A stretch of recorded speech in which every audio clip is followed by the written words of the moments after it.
Wildcat fans. Welcome back. Another week of football talk. I'm Brad Welburn, as always, and as you can see here to my left, we're joined by LC football coach Justin Charles as we kind of break down what was one of the best games to watch, at least that I can remember in a while. Unfortunately, it didn't quite go our way in the end, but we'll talk about that, and then of course look ahead to this week as the guys travel to Seguin to take on Texas Lutheran this Saturday. But Coach, what can you say really? I mean, it's just one of those deals where you have the tough loss, the heartbreaking loss to Southwestern the week before, not quite as dramatic, but then you somehow one up that the next week as Sol Ross and we talked after the game. It's one of those deals where we won all the statistical categories pretty much except the one that matters, and that's the one on the scoreboard. So I guess initial thoughts are now, again, not initial, but now you've had a couple of days to kind of look back at it. Where do you sit on it? It was one of those games where, hey, it was a heartbreaking loss, 2 weeks in a row as a heartbreaking loss, and I was at a loss for words with the kids right after the game. It's hard to look those young men in the eye because there's so many things that they do on the passionate side of the game in the right way that, it's hard for those guys to come up short like that, when you have 26 seniors combined on your team and a lot of juniors and sophomores that have been through all season, that's been working to win, and we come up short, literally just short, 2 weeks in a row. It was hard to look those young men in the eye, but again, it's the second week in a row. I'm proud of my young men for battling, and I think this was the most complete game that we've played against Sol Ross. Statistically, I'm assuming it was, and then also, effort-wise too. So I'm definitely proud of those guys, and then, losing those close games, it's what they used to call us, the cardiac cats, we're back, I guess. Huh? So we just got to be on the other side of the cardiac arrest, Right. Let's talk about some things that you, outside of the final score, that you did enjoy watching and seeing, especially when you look back at the film. I guess we'll start with the offensive side because, like we talked about after the game, it seemed like you may be starting to click a little bit. Right. We put the ball in DeAndre Joseph's hands for the full game, and not that we completely just thrown Wayne to the side or anything like that, but we wanted to, like we said after the game, form an identity. Yeah. And Dre gives us an identity on offense, and our players did a great job as far as executing the game plan overall. So one thing that stood out on film is our run game. Aaron Woods and all the running back core came out and had a really solid run game effort. Offensive line did a great job protecting the quarterback. Did a good job blocking downhill in the run game. And, we executed the game plan, and obviously Shedrick Davis had a huge game as well. So it was great to see him not being triple and double covered for the whole game, and he kind of got let loose a little bit, and you get to see why he was being double covered. Yeah, exactly. So you can see why he was double teamed earlier in the season.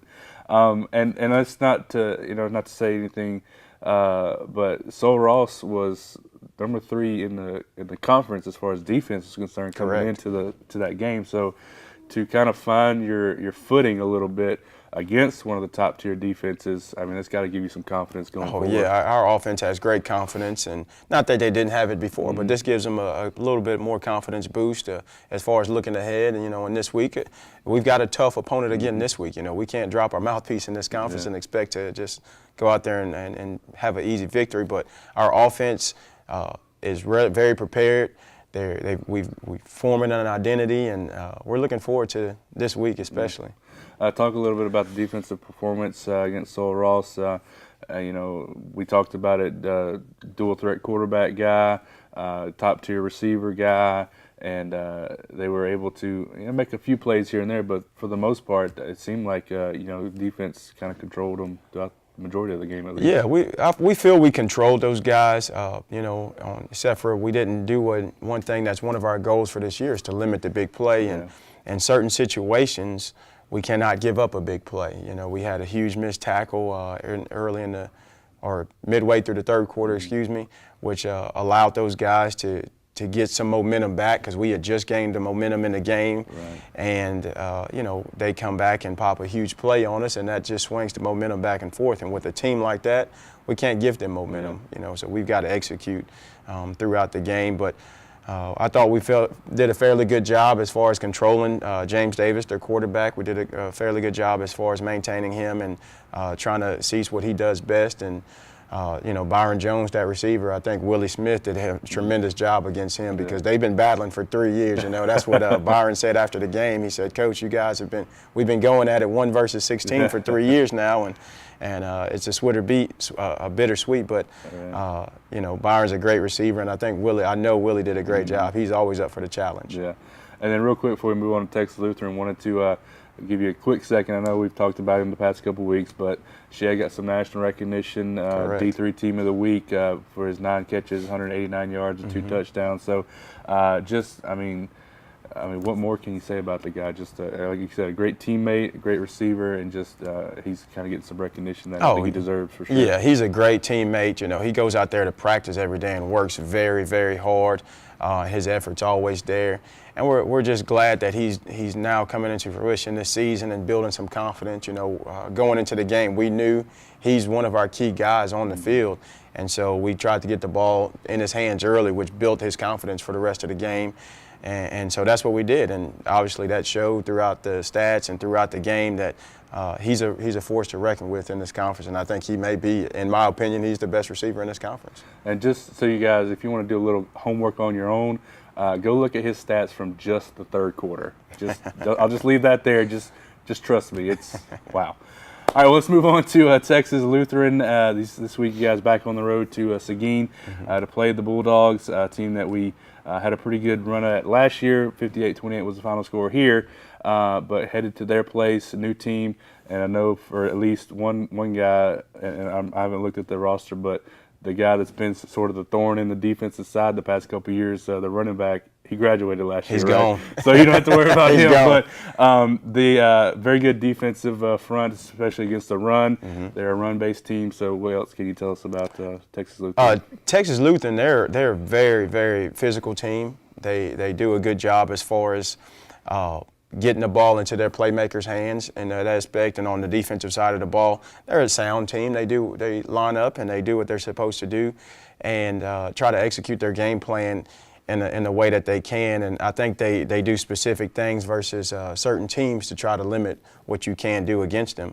So we're looking for a good matchup with these guys in certain areas. You know, it's going to be one of those type of matchup games where we're going to try to get certain guys in certain areas to match up with them. But it's going to be an exciting game to watch because every time we played TLU over the past few years, it's been exciting, you know, and they're a great team and with a new coaching staff as well. But some of those guys have been with TLU before prior to them coming back this past season. Talk a little bit, like you said, their rushing defense is one of the top towards the top of the conference, and the fact that we were able to kind of, because it's been kind of by committee for us as far as running the ball this year. You know, about 4 or 5 guys that touched the ball a game, but to kind of find a couple of guys that maybe stood out last week and kind of figure out who those guys are going to be. Does that help you against one of these good rushing defenses? Yeah, their defense does a good job in the run game. I think the guys that they have in the box, they're excellent tacklers, and that definitely helps out. So as we've been going through and doing our game planning and scouting these guys, we see that they do have some things that they like to do in the run game. That's why they have been successful. They do some things that are very good and very efficient to their style of defense. So that's an attribute to that staff because they're not an opposing defense like we've seen as far as size-wise, but they do a good job as far as tackling and fundamentals. So, you know, their defense, we're going to attack them in certain areas, like I said earlier, but again, that's every week, but we got to just make sure we execute that and finish it. Right. Mentioned the running back, Marquise Parole was his name, by the way. Graduated. I know you're excited about that, but who are we looking for on as far as their offense is concerned? That you know, maybe not a James Davis or a Byron Jones type guy, but somebody that you've said, hey, we need to make sure we know where he is. Well, their quarterback is their trigger man. He's a good quarterback, and actually, it's been 2 guys this year. You know, last year they have a kid by the name of Zach Galindo. that ran the offense all year. Well, he's back this year, and they've been kind of rotating those two guys in there like we were doing early in the year. And but they have another kid, number 8, and he's a very good football player too. But whoever's taking those snaps, those guys are really just the center of their offense because they do a lot of the zone reads, the quarterback keeps and quarterback runs, and then if they hand the ball off, it's still a possibility that they got the ball. So they're one of those types of teams that their quarterback are really the core of their offense. Their running back, number 24, he's a very good running back as well. He's more of a strider type runner, you know. And then their receiving core it's a pretty good receiving core. So we're looking to see find out what their true identity is still. But they have a really good quarterback scenario that they can expose teams with. So not like a true triple option type, but more of a zone read kind of thing? Right, more of a downhill zone read and more of a stretch read type of offense. Gotcha, okay, all right. Well, certainly it could be fun to watch for sure with our defensive front matching up with that because, like I said, we got a lot of experience up front, so we'll kind of keep an eye on that for sure. Saturday, 6 o'clock. Right? Correct. I kind of couldn't remember there for a second, but 6 o'clock. Links and coverage will be available on our website, lcwildcats.net, courtesy of Texas Lutheran. So be sure to check that, check Twitter and Facebook and everything as well to keep up with the game throughout. So yeah, it's going to be a fun game. Of course, homecoming is next week, so start preparing yourselves now for that.